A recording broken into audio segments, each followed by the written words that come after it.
जय हिंद साथियों, आपको स्वागत है झारखंड सामान्य ज्ञान के 40 प्रश्नों के इस महत्वपूर्ण सत्र में। यह हमारा 52वां सत्र है। इसके पहले के 51 वीडियो अपलोड हो चुके हैं जो हमारे चैनल के प्लेलिस्ट में जाके आप देख सकते हैं। तो चलिए देखते हैं पहला प्रश्न हमारे स्क्रीन पर क्या है। पहले प्रश्न में जाने के पहले आपसे निवेदन है कि कृपया चैनल पर नए हैं तो सब्सक्राइब करके बेल आइकन दबा दें, और आप अगर पुराने हैं, आप लगातार वीडियोज को देखते हैं तो प्लीज़ अपनी उपस्थिति दर्ज कराने के लिए एक कमेंट और एक लाइक जरूर करें। देखते हैं पहला प्रश्न अपना क्या है कि राज्य का कौन सा पक्षी विहार साइबेरिया सहित विश्व की विभिन्न पक्षी के आने के लिए जाना जाता है। तो राज्य का कौन सा पक्षी विहार है ऐसा? उधवा पक्षी विहार, जी हाँ। अगला प्रश्न देखते हैं कि बेतला राष्ट्रीय उद्यान पलामू प्रमंडल कितने वर्ग किलोमीटर में फैला हुआ है। तो बेतला कितने वर्ग किलोमीटर में फैला हुआ है? 226.33 वर्ग किलोमीटर में फैला हुआ है, ठीक है। और यह पलामू प्रमंडल में है। इसकी स्थापना कब हुई थी? 1986 में की गई थी। वर्ष 1947 में इसे संरक्षित क्षेत्र घोषित किया गया था। ध्यान रखिए, इसे संरक्षित क्षेत्र कब घोषित किया? 1947 में। और इसकी स्थापना कब हुई थी? 1986 में।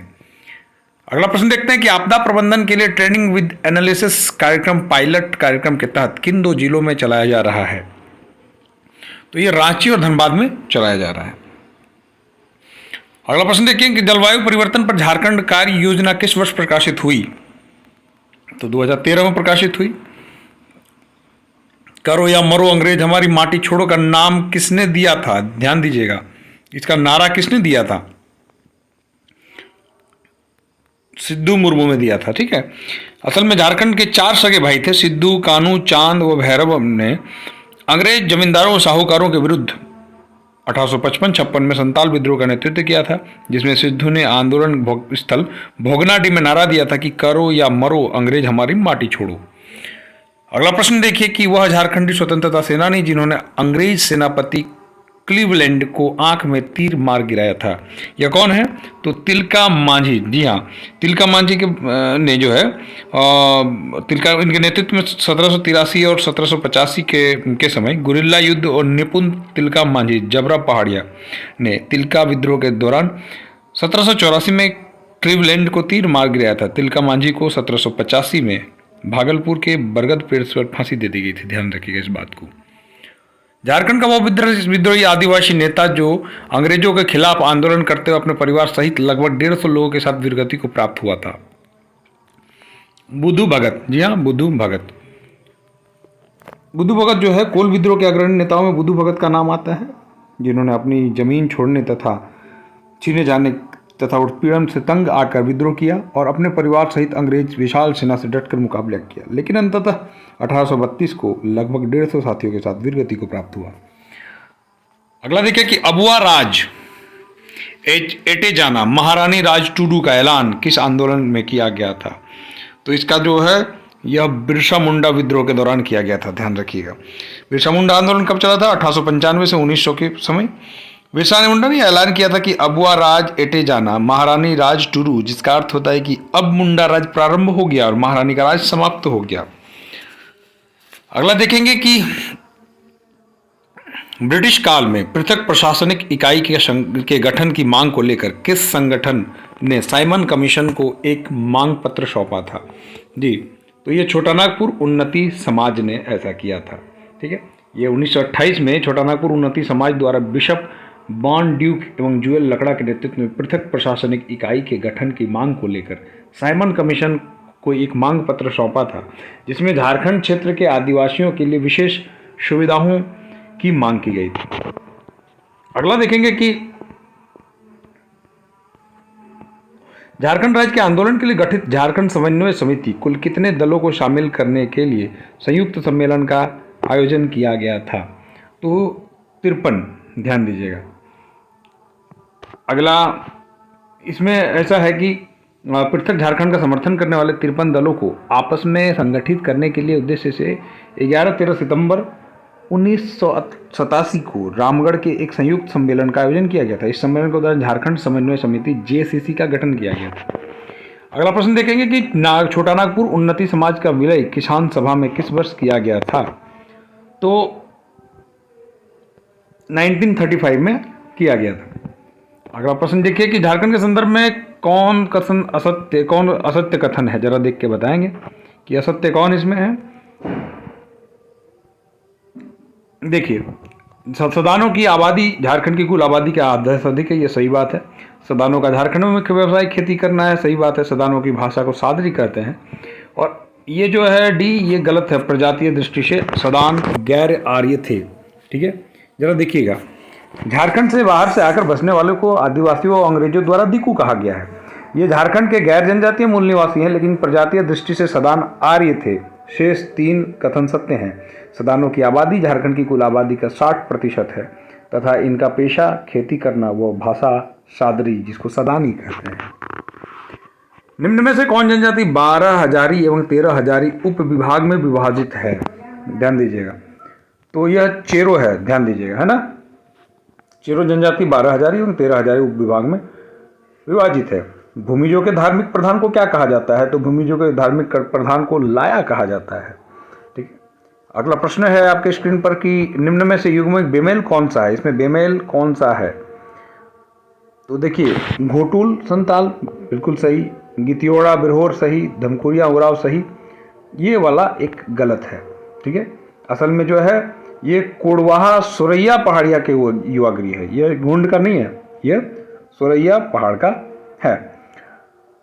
तथा संथालों के साथ साथ गोंड के युवागृह का नाम भी जो है घोटू है, घोटुल है, ध्यान दीजिएगा, इसका भी घोटुल है। अगला प्रश्न देखेंगे कि झारखंड पंचायती राज में महिलाओं को कितने प्रतिशत सीट आरक्षित है? तो 50% आरक्षित है। और यह अधिनियम कब था? 2001 में आया था। अगला प्रश्न है कि निम्न में से किस साहित्यकार को गुरु गोमके कहा जाता है? तो गुरु गोमके रघुनाथ मुर्मू को कहा जाता है। अगला प्रश्न जरा देखेंगे कि जन्म संबंधी संस्कार के अवसर पर स्त्रियों द्वारा कौन सा लोकगीत गाया जाता है? तो झंझाइन गाया जाता है। ठीक है, अगला देखिए, सोहराय चित्रकारी में किस देवता का चित्रण किया जाता है? तो पशुपति का चित्रण किया जाता है। ठीक है, ये देवता प्रजापति या पशुपति का चित्रण मिलता है। पशुपति की सांड की पीठ पर खड़ा चित्रण किया जाता है। टांगीनाथ धाम मंदिर किस जिले में है? टांगीनाथ धाम मंदिर किस जिले में है? तो टांगीनाथ धाम जो है वह गुमला जिले में है। जनजातीय शासन में धार्मिक कृत्य से संबंधित है, क्या संबंधित है? तो बेंगा भी है, नायके भी है, कुड़ाम भी है, उपयुक्त सभी। मुंडाई लोक कथाएं नामक पुस्तक के लेखक कौन है? मुंडाई लोक कथा नामक पुस्तक के लेखक कौन है? इस लेखक जो है जगदीश त्रिगुणायत है, ध्यान दीजिएगा। और साथ में इन्होंने बांसुरी बज रही है, सोसो बोंगा, ये दोनों उन्होंने लिखी हैं। झारखंड के कुल सड़कों में आप देखिए कीर्तन की आवाज़ पीछे सुन पा रहे होंगे। यह हमारे यहाँ की झारखंड की परंपरा है कि इस महीने में पूरे माह इस वक्त हमारे गांव में एक व्यक्ति कीर्तन करते हुए घूमते हैं, पूरे गांव की परिक्रमा लगाते हैं। जय श्री कृष्ण। चलिए आगे बढ़ते हैं कि झारखंड में कुल सड़कों में राष्ट्रीय राजमार्गों की योगदान कितना प्रतिशत है? तो 20% है, ध्यान दीजिएगा, है ना। भारत के कुल जनजातीय राजमार्गों में झारखंड की हिस्सेदारी मात्र 2.3% है। ठीक, राष्ट्रीय प्रबंधन संस्थान कहाँ स्थित है? राष्ट्रीय प्रबंधन संस्थान IIM कहाँ है? तो रांची में है। जेवियर लेबर रिसर्च इंस्टीट्यूट की स्थापना कहाँ की गई? जमशेदपुर में की गई। श्री कृष्ण लोक प्रशासन प्रशिक्षण संस्थान कहाँ स्थित है? तो यह रांची में स्थित है। निम्न में से किसका संबंध हॉकी से है? दयामणि शोई का। शताब्दी स्टेडियम कहाँ पे है? शताब्दी स्टेडियम कहाँ स्थित है? रांची में है। झारखंड राज्य गंगा नदी संरक्षण प्राधिकरण का गठन कहाँ किया गया? कब किया गया? 20 फरवरी 2009 को किया गया। और इसका मुख्यालय रांची है तथा इसके मुख्यमंत्री इसके पदेन अध्यक्ष होते हैं। देखिए 3 प्रश्न है, इसका मुख्यालय कहाँ है? तो रांची। और इसके पदेन अध्यक्ष जो होते हैं कौन होते हैं? चीफ मिनिस्टर होते हैं।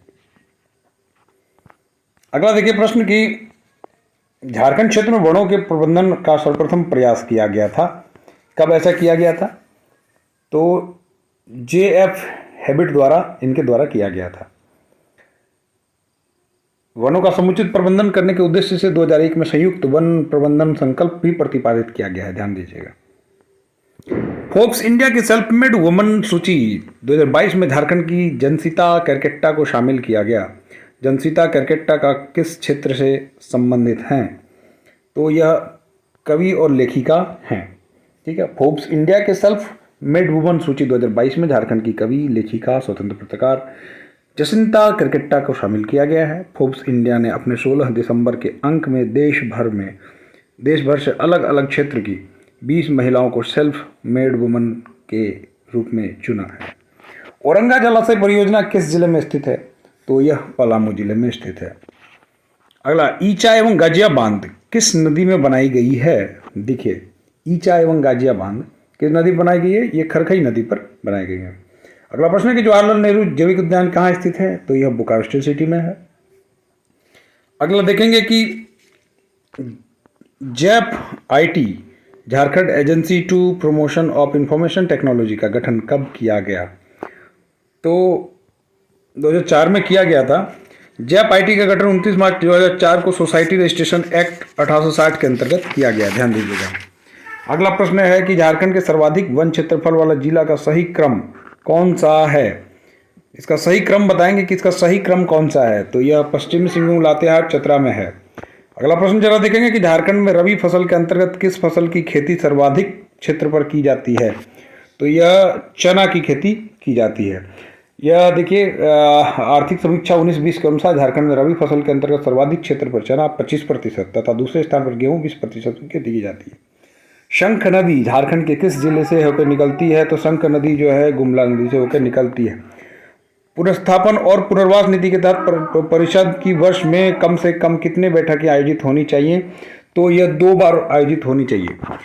इसके साथ ही यह सत्र समाप्त हुआ। कैसा लगा आप कमेंट करके जरूर बताएं। नए हैं तो चैनल को सब्सक्राइब करके बेल आइकन दबा दें। आपका बहुत बहुत धन्यवाद वीडियो को अंत तक देखने के लिए। जय हिंद।